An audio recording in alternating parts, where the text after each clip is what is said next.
3 দিনের সফরে সৌদি আরব গিয়েছেন মার্কিন পররাষ্ট্রমন্ত্রী অ্যান্টনি ব্লিংকেন।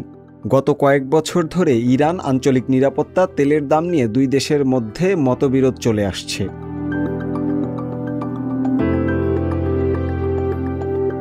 চীনের মধ্যস্থতায় ইরান ও সৌদি আরব কূটনৈতিক সম্পর্ক পুনঃপ্রতিষ্ঠায় সম্মত হওয়ার পর উপসাগরীয় দেশটিতে এটি ব্লিংকেনের প্রথম সফর। তিনি শীর্ষ সৌদি কর্মকর্তাদের পাশাপাশি দেশটির ডিফ্যাক্টো শাসক ক্রাউন প্রিন্স মোহাম্মদ বিন সালমানের সঙ্গেও দেখা করবেন।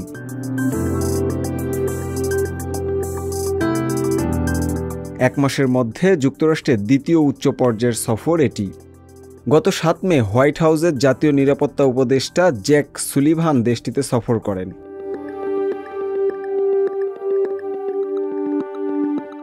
বিশ্বের শীর্ষ জ্বালানি তেল রপ্তানিকারক রিয়াদ তেল উত্তোলন আরও কমানোর প্রতিশ্রুতি দেওয়ার কয়েকদিন পরেই শীর্ষ মার্কিন কূটনীতিকের 6 থেকে 8 জুনের এ সফরের খবর সামনে এলো। ব্লিংকেন এবার অন্য সৌদি নেতাদের সঙ্গেও দেখা করবেন।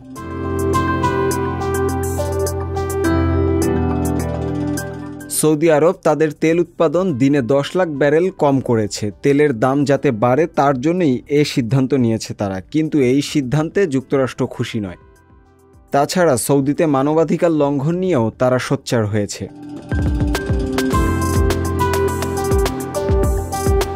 ধারণা করা হচ্ছে ব্লিংকেনের এই সফরের দুটি উদ্দেশ্য রয়েছে।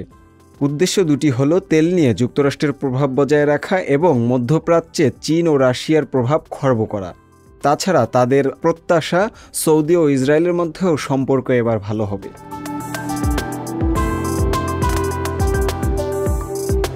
ওয়াশিংটনের think tank foundation of defence of ডেমোক্রেসিসের পরামর্শদাতা রিচার্ড গোলবার্গ জানিয়েছেন, ব্লিংকেনের এই সফরের মূল উদ্দেশ্য হল চীন ও সৌদি আরব যাতে খুব কাছাকাছি না আসে তা নিশ্চিত করা।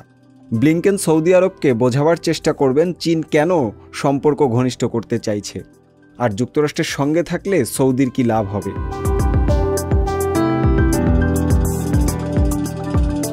আন্তর্জাতিক ডেস্ক, সংবাদ প্রকাশ।